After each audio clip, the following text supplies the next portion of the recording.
In the dimly lit back room of an old Harlem speakeasy, engines of betrayal and ambition roared beneath the surface. A single slip-up, a crooked handshake with the Genovese family, had sealed one man's fate. But Harlem's unchallenged power broker, Ellsworth Bumpy Johnson, was no rash gunman. He was a strategist. Tonight, I'm going to show you exactly how I would have dealt with Ray and his silent partners, using patience, leverage, and a single poison-tipped glass. By the end, you'll see how a windfall became a fountain of goodwill, and how revenge transformed into long-term power. So if you like stories like this, like and subscribe for more. The year is 1938. Harlem's streets thrummed with life, the numbers racket humming in the alleys, jazz drifting from every corner, and alliances shifting faster than a gambler's dice roll.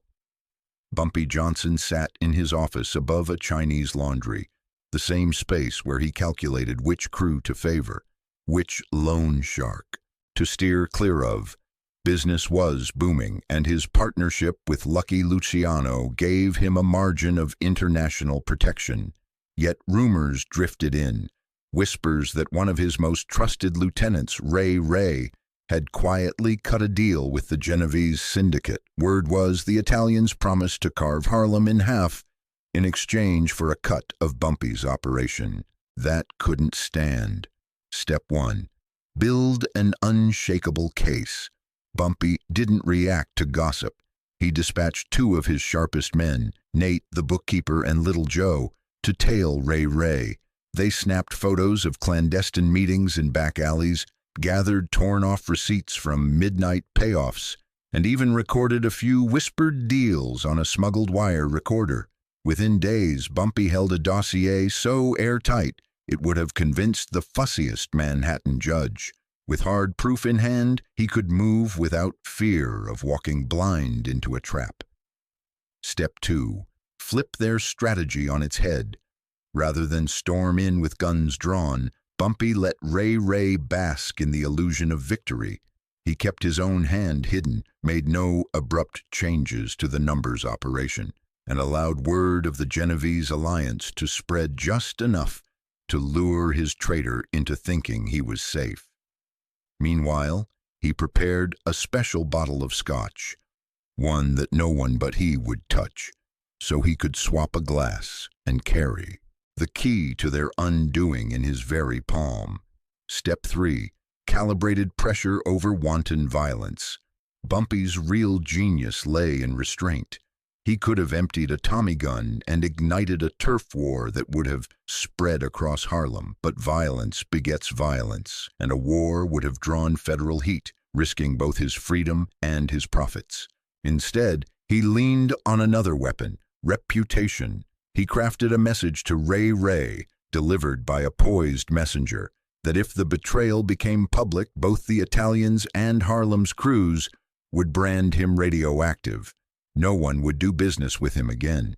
That threat, combined with the threat of exposure to Lucky Luciano himself, was enough to make Ray sweat. Step 4. Present the exit ramp. On a chilly autumn evening, Ray and 2 Genovese envoys found themselves ushered into Bumpy's back room under the pretense of finalizing their accord. Bumpy sat behind his desk, an empty glass before him and a full one on a side table. He recapped the photos, the receipts, even played excerpts of those grainy wire recordings. Ray's confident smirk faded with every piece of evidence. Then Bumpy offered terms. You walk away with a share of tonight's take, double what the Italians promised. Or I toast this single malt and let every family in New York hear that you betrayed your boss. He pushed the full glass closer. Your choice. Step 5.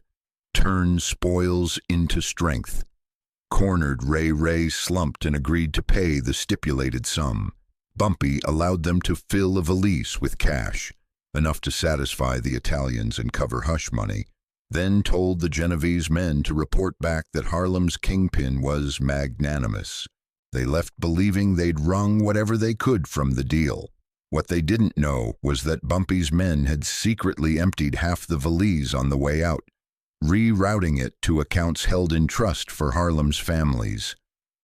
By morning, word reached Lucky Luciano that Bumpy had resolved the little misunderstanding without gunfire, protecting profits and preserving peace. Luciano approved a private tip of gratitude and let Harlem remain off the books. Meanwhile, Bumpy took those diverted funds and did something unexpected. He invested in widows of men lost to earlier turf battles, gave grants to struggling shopkeepers whose doors he'd once taxed, and underwrote a scholarship fund for talented kids dreaming of a life beyond the numbers racket. Harlem buzzed not about violence, but about Bumpy's new reputation as protector rather than punisher. In the weeks that followed, Ray disappeared from the rackets, a warning to any who might consider treason. The Genovese family, believing they'd struck a deal, never touched Harlem again, and Bumpy, his name now whispered, with a strange reverence, tightened his hold on the neighborhood, his influence cemented not in blood alone, but in gratitude and stability. So here's the bottom line. I wouldn't have charged in with a hail of bullets.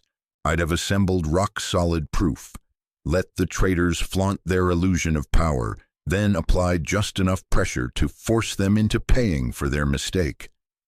Afterward, I'd turn the payout into goodwill, binding the community to me by more than fear. That approach saves lives, prevents wars, and ensures that everyone in Harlem learns one simple lesson. Betrayal costs you more than blood. If you'd like more stories like these, please like and subscribe.